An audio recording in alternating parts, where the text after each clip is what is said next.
எல்லா புகழும் நம்மை படைத்த இறைவன் ஒருவனுக்கே. அஸ்ஸலாமு அலைக்கும். மக்களே, எல்லோரும் நல்லா இருக்கிறீங்களா? மறுமைக்கு நாம் தயாராக இருக்கிறோமா? நாம் மறுமைக்கு தயாராக இருக்கிறோமா அப்படிங்கிறத நாம் ஒவ்வொரு நாளுமே நாம் மனசில் நினச்சி பார்த்துக்கிட்டே இருக்கணும். நாம் செய்கிற ஒவ்வொரு வேலைகள்லேயும் சரி, ஒவ்வொரு பேச்சு பேசுகிறதும் சரி, நம்ம எந்தெந்த ஒரு நிலையில் இருந்தாலும் சரி, நாம் அந்த இடத்துல நாம் மறுமைக்கு தயாராக இருக்கிறோமா அப்படிங்கிற ஒரு நினைப்பு நம்ம உள்ளத்துக்குள்ளே இருந்துக்கிட்டே இருக்கணும். நிச்சயமாக அந்த மாதிரி ஒரு நினைப்பு யாருக்கெல்லாம் இருக்குதோ அவங்க ஒருபோதும் தவறான பாதையில் போக மாட்டாங்க, தவறான செயல்கள் செய்யவே மாட்டாங்க. ஏண்டா மறுமையை பற்றி நாம் நினைக்க ஆரம்பிக்கிறப்பவே அங்கே அல்லாஹ்வுடைய அருள்குணம் நம்மளை பாதுகாக்குது. ஏண்டா நாம் மறுமையை பற்றி நினைக்க ஆரம்பிச்சிட்டோம் அப்படின்றாலே நம்முடைய உள்ளங்கள் தூய்மைப்படுத்தப்படுது.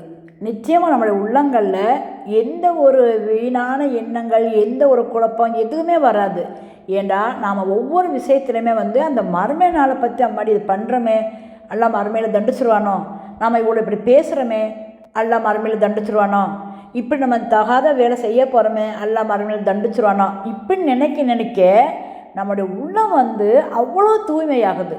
அப்போ அந்த உள்ளம் தூய்மையாக அல்லாஹ் ரப்புல் ஆலமீன் நம்மளுக்கு அந்த அளவுக்கு நம்மளுக்கு அரவணைப்பும் பாதுகாப்பும் அல்லாஹ் தாரான். இம்மையிலையும் மறுமையிலையும் அல்லாஹுடைய அன்பும் அரவணைப்பும் நமக்கு கிடைக்கணும் அப்படின்னு நம்ம நினச்சோம் அப்படின்னா நாம் ரொம்ப அதிகமாக நாம் மறுமையை பற்றி தான் நினைக்கணும். அதாவது இந்த உலகத்தில் நம்ம ஒரு காவாசி தான் நம்மளுடைய எண்ணங்கள் இருக்கணும். முக்காவாசி எண்ணங்கள் மறுமையை பற்றினதாக தான் இருக்கணும். இந்த காவாசி எண்ணங்களே இந்த எவ்வளவு பெரிய செயல்களை கொண்டு வரும், எவ்வளோ செயல்கள் செய்யலாம். இந்த காவாசி எண்ணங்களாலேயே, அதாவது இந்த உலகத்தை பற்றின காவாசி எண்ணங்கள் நம்ம உள்ளத்தில் இருந்தாலே இதுவே நம்ம எவ்வளோ ஒரு நல்ல செயல்கள் கொடி செய்யலாம், அதே மாதிரி கெட்ட செயலும் செய்யலாம். அந்த அளவுக்கு இந்த காவாசி எண்ணங்களே நமக்கு போதுமானதாக இருக்குது. இப்போ நாம் சின்னதாக ஒரு கற்பனை செஞ்சு பார்ப்போம். இந்த உலகம் திடீர்னு நின்று போச்சு, வானம் ரெண்டாக பிளந்துருச்சு, நட்சத்திரம்னா உழுந்துருச்சு. அன்னைக்கு நம்மளை காப்பாற்ற நம்மக்கிட்ட உள்ள பணமோ பதவியோ பட்டமோ உறவோ பெத்த புள்ள புருஷன் எதுவுமே நமக்கு எந்த ஒரு உதவியுமே நமக்கு செய்யாது. அப்படிங்கிறத அல்லாஹ் தன்னுடைய திருமறையில் ரொம்ப தெளிவாக நம்மளுக்கு அச்சமூட்டி எச்சரிக்கை செய்கிறான். அல்லாஹ் தாலாவுடைய வாக்குறுதி முற்றிலும் உண்மையானது. கண்டிப்பாக அவனுடைய வாக்குறுதி அவன் நிறைவேற்றியே தீருவான். இப்போ நம்ம கேள்வி என்ன அப்படின்னு பார்த்தோம் அப்படின்னா, அந்த நாளை சந்திக்கிறதுக்கு நம்ம கையில் என்ன இருக்குது? இப்போ மறுமையை சந்திக்க நாம் தயாராக இருக்கிறோமா அப்படிங்கிற ஒரு கேள்வி தான் நம்ம மனசில் இப்போ வருது. இன்றைக்கி நாம் ஒரு சில விஷயங்களை கேள்விப்படுறப்போ நமக்கு ரொம்பவே மனசு வருத்தமாக இருக்குது. காரணம் என்ன அப்படின்னா, அதாவது இஸ்லாமிய சமுதாய பெண் பிள்ளைகள் இன்றைக்கி ரொம்பவே மனசு வருத்தம் தரக்கூடிய செயல்களை அவங்க செஞ்சுக்கிட்டு இருக்காங்க.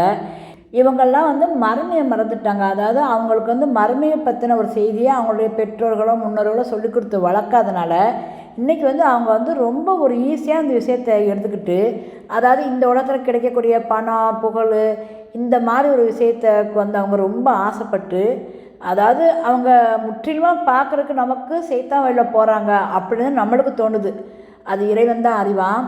இன்னும் இந்த நம்முடைய சமுதாயத்தில் நிறைய விஷயங்கள் நமக்கு மனசு கஷ்டப்படக்கூடியது தான் இருக்குது. மறுமையின் அடையாளங்கள்.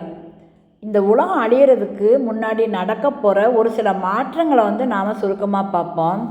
அதாவது நேரம் மிக வேகமாக ஓடுவது. இப்போ எல்லார் வாயிலே இருந்து வர்ற வார்த்தை என்ன தெரியுமா? நேரம் இவ்வளோ வேகமாக போயிடுச்சு, இவ்வளோ வேகமாக போயிடுச்சு, அப்படி இப்போ தான் காலையில் எழுந்திரிச்சா அதுக்கெலாம் ராத்திரியாக போச்சு. இப்படி நம்ம எல்லாருமே இன்றைக்கி நேரத்தை பற்றி பேசிக்கிட்டு இருக்கோம். அது உண்மையும் கூட.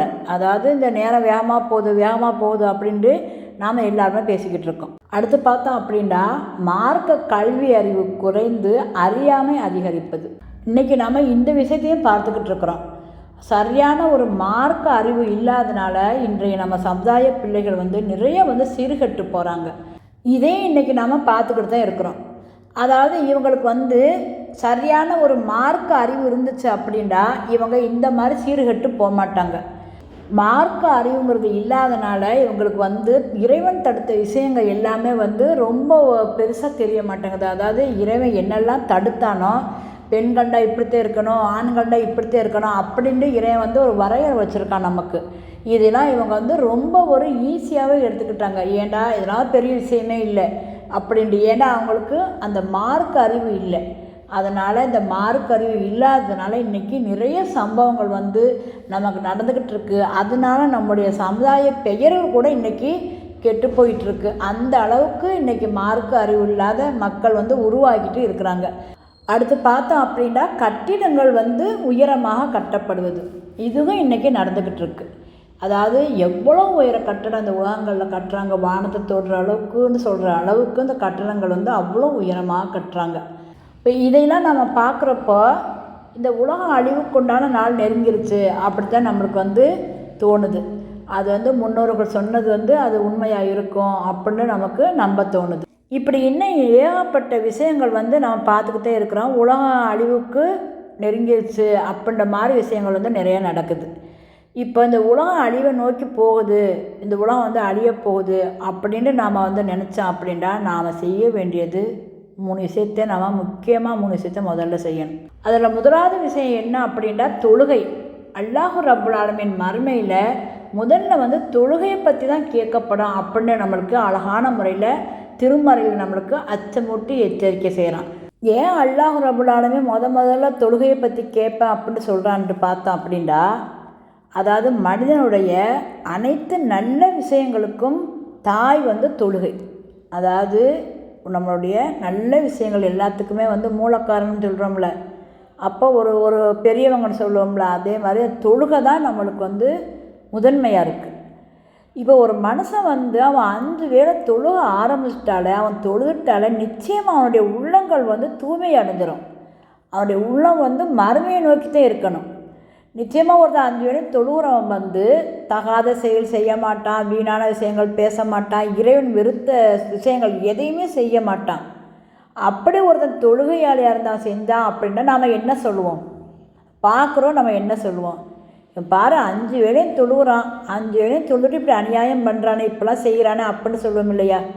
அதனால தான் அந்த மாதிரி 5 வேளை தொழுகிற மக்கள்கிட்ட நிச்சயமாக வந்து நல்ல குணங்கள் மட்டுமே இருக்கும். அவங்க வந்து எந்த விதத்துலையும் கெட்ட வெளில போகவே மாட்டாங்க. இது கண்டிப்பாக நம்ம எல்லாருக்கும் தெரிஞ்ச விஷயந்தான். அதனால தான் ஒருத்தர் 5 வேளை தொழுக ஆரம்பிச்சிட்டாலே, அல்லாஹ்வுக்கு நன்றி செலுத்த ஆரம்பிச்சிட்டாலே அங்கே மறுமையை பற்றின பயம் வந்துடுது. மறுமையை பற்றின அச்சம் பயம் ஒரு மனுஷனுக்குள்ளே வந்துட்டாலே அவன் நிச்சயமாக வந்து வேறு எந்த ஒரு தவறான செயலும் செய்ய மாட்டான். நிச்சயமாக அல்லாஹ் அவனை வந்து பேணி பாதுகாப்பான். அடுத்து பார்த்தோம் அப்படின்னா பிறருக்கு வந்து அநியாயம் செய்கிறது. அல்லாஹ் வந்து தன்னுடைய உரிமைகளை மன்னிப்பான். ஆனால் மனிதர்களுக்கு நாம் இழைத்த தீமைகளை அந்த மனிதன் மன்னிக்காதவரை அல்லாஹ் மன்னிக்க மாட்டான். இந்த ஹதீஸை வந்து புகாரில் பதிவு பண்ணியிருக்காங்க. 2449 ஹதீஸாக பதிவு பண்ணியிருக்காங்க. இந்த அநியாயம் அப்படிங்கிற ஒரு வார்த்தையை பார்த்த அப்படின்னா இன்றைக்கி வந்து நிறையா நடக்குது. அதாவது நம்ம பேச்சு வழக்கிலே சொல்லுவோம், அந்த அநியாயம் பண்ணிட்டான், அவள் அந்த அநியாயம் பண்ணிட்டான், நான் அதனால மன்னிக்க மாட்டேன், எல்லாம் மன்னிச்சாலும் நான் அவனை மன்னிக்க மாட்டேன் அப்படின்னு சொல்கிற வாசகங்கள் கூட நம்ம காதால் கேட்டிருக்கோம். அதனால் நாம் வந்து நம் மனிதர்களுக்கு நாம் ஒன்றுக்கொன்று நம்ம உறவுகளுக்குள்ளேயும் சரி, உறவு அல்லாதவர்களுக்கும் சரி, யாருக்குமே சரி நாம் வந்து அநியாயம் பண்ணாமல் ரொம்ப நம்ம கவனமாக இருக்கணும். நமக்கு அந்த அநியாயம் செய்யணும் அப்படிங்கிற ஒரு எண்ணம் மனசுக்குள்ளே வருது அப்படின்னா அந்த இடத்துல என்ன வரணும்? மறுமையை பற்றின எண்ணம் வரணும். உடனே அந்த அநியாயங்கிற அந்த எண்ணமே காணாமல் போயிடும். அதாவது மறுமையை பற்றின பயம் என்ன செய்யும் தெரியுமா? அந்த அநியாயங்கிற எண்ணத்தையே அறுத்து ஒன்றுமில்லாமல் ஆக்கிறோம். அதனால் வந்து நாம் என்றைக்குமே வந்து பிறருக்கு அநியாயம் செய்யணும்னு நினைக்கக்கூடாது. அப்புறம் பார்த்தோம் அப்படின்னா நிலையான தர்மம். அதாவது நாம் இறந்த பிறகும் கூட நமக்கு நன்மை தரக்கூடிய ஒரு விஷயத்தை நாம் செஞ்சுருக்குறோமா அப்படின்னு நாம் யோசித்து நாம் வந்து நிலையான ஒரு தர்மம் செய்யணும். இப்போ நிலையான தர்மம் அப்படின்னா இப்போ ஒரு மரம் நடலாம். அப்போ எத்தனையோ மக்கள் வந்து படிக்க வசதி இல்லாமல் இருக்காங்க. அவங்களுக்கு வந்து நல்லதொரு படிப்புக்கு நாம் வந்து உதவி செய்யலாம். இன்னும் வந்து பள்ளிவாசல் கட்டுறதுக்கு நம்ம உதவி செய்யலாம். இதெல்லாம் வந்து ஒரு நிலையான தர்மம்.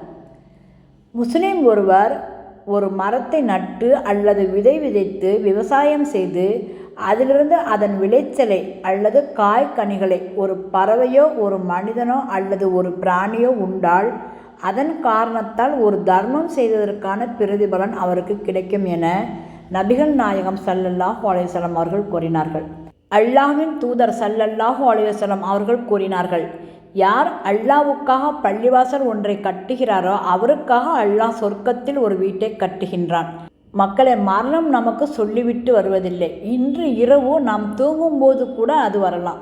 மறுமை நாள் என்பது ஒரு பயமுறுத்தல் கிடையாது, அது ஒரு நினைவூட்டல் தான். இப்போதே தௌபா பாவ மன்னிப்பு தேடுவோம். யா அல்லாஹ், என் பாவங்களை மன்னித்து மறுமையில் உன்னத நிலையில் எனக்கு இடம் கொடு என துவா செய்வோம். மறுமைக்காக இன்றே ஒரு நன்மையை செய்ய தொடங்குவோம் இன்ஷா அல்லாஹ். நம்முடைய பயணச்சீட்டு எப்போது வேண்டுமானாலும் உறுதி செய்யப்படலாம். நாம் சேமித்து வச்சுருக்கிற சொத்துலாம் இங்கேயே தங்கிரும். ஆனால் நாம் செய்த அமல்கள் மட்டுமே நம்மோடு வரும். சரிபார்த்து கொள்ளுங்கள் மக்களே. உங்கள் தொழுகை சரியாக இருக்கிறதா? உங்கள் வருமானம் ஹலாலானதா? உங்கள் நாவினால் எவருக்காவது பாதிப்பா?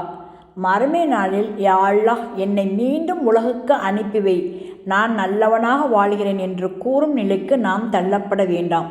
இன்றே மாறுவோம் இன்ஷா அல்லாஹ்.